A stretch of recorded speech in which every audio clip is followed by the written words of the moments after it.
Hi, and welcome to today's episode of Books and Crafts. I'm Angie.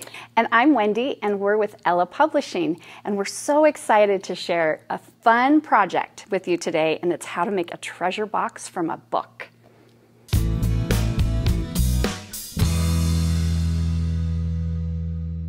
Okay, I have the coolest book ever to share with you today. And guess what? It's a book called The Repurposed Library, and it's all about making projects from books. Totally love this. Such a fabulous find. Oh, and it's just beautiful, and it just came out this year. Using books as, your project foundations is such a popular trend. And the project we're going to do today is completely taken from a project shown in here, and it's this lovely, it's called the sewing box, but we're going to make it a treasure box. But this thing right here started out as a book. Yes, it did. It's really cool. And let me just show you a couple other things that's nice about the book. Whatever project it is, there's some great drawings and instructions and measurements. And, for those of you that like to measure, you'll really appreciate it. And for those of you that just like to see, how something's put together, it's awesome. And here's another great project. It's a chandelier. Love it. Made out of a book. A couple of books. And you're definitely the kind of person who will just look at it and then just try to recreate it. Yes. But if you are meticulous and want to go step by step, you can. It's the best of both worlds. And here's a shot of the lovely author, Lisa. I've never met her, but Lisa loved the book. Okay, let's get started. What you're going to do when you're looking to make this treasure box is you're going to look for a book that has like a really sturdy cover, and it has some sort of open binding. So it either needs to be spiral or 3-ring. And we talked in another episode about deconstructing a book and taking out the inside. And this one, you can do it very simply. You can use wire cutters to cut the wires out, or I like to go the easy way. And you can kind of see how the paper's peeling off. And you're just going to X-Acto right through that on both sides. So simple. And it's like butter. You can save the insides, to use for another book project, or you can recycle them. Or if you're like my house, they'll turn into paper airplanes.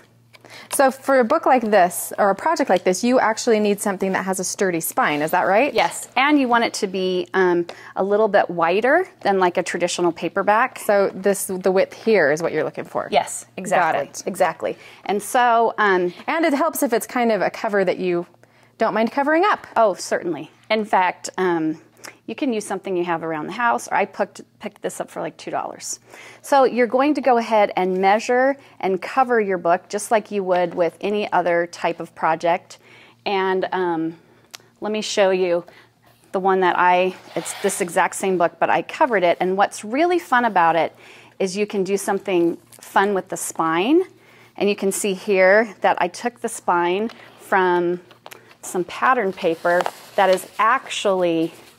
The pattern paper is actually book spines. I love that. Did you see that? I thought this was the actual book spine. No, you I'm tricked not me. Good.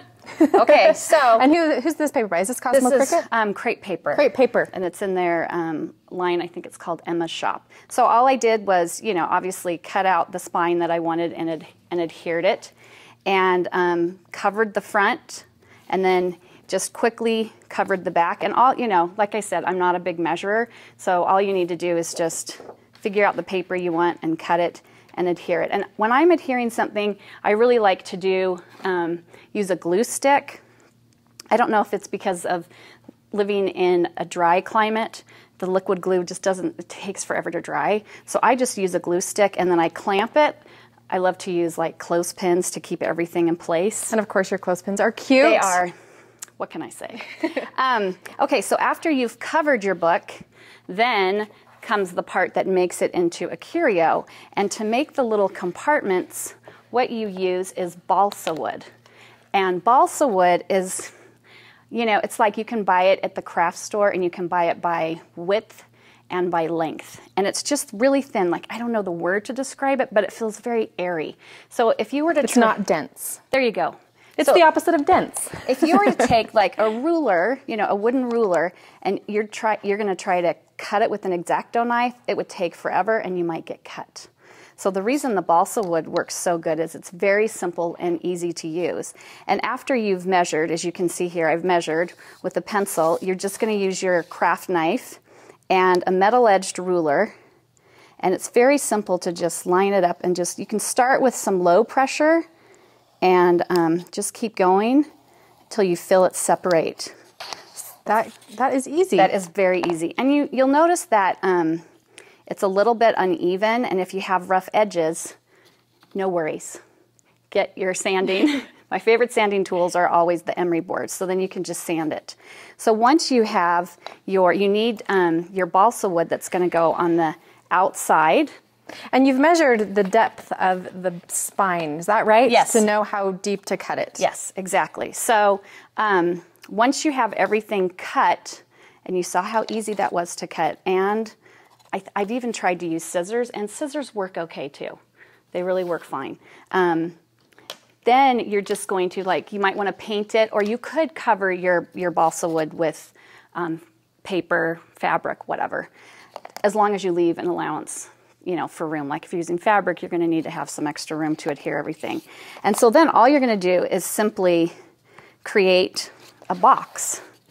And you want me to hold that for you? Sure. I have an assistant. It's fantastic. And so you're just going to line everything up like so. And I'm just going to show this to you, and then glue. And then, and you want to meet the edges of your paper, so that can kind of give you where you want to line up. And we're going to glue. I like to use hot glue. And if you have any spots that aren't, like this isn't painted, you can just go back over it and add the paint really quickly while you're waiting for it to dry. So after you glue this all together, in fact, let me just do that because, whoops, then it will show. And cordless glue guns are fantastic for this type of project. And this one is by Imaginis, right? I think so, and I think it's battery operated. Fabulous. So it's so easy to use. And then quickly, and I like to glue the flat edge down because the curvy edges, where you cut, unless you're really precise, they're not going to rest as well. Do you find that it's easier to apply the glue gun to the book spine or to the actual piece? Because I just did both ways. I guess either way works. But I don't know. I think it's your preference. Yeah, I'm always switching it up.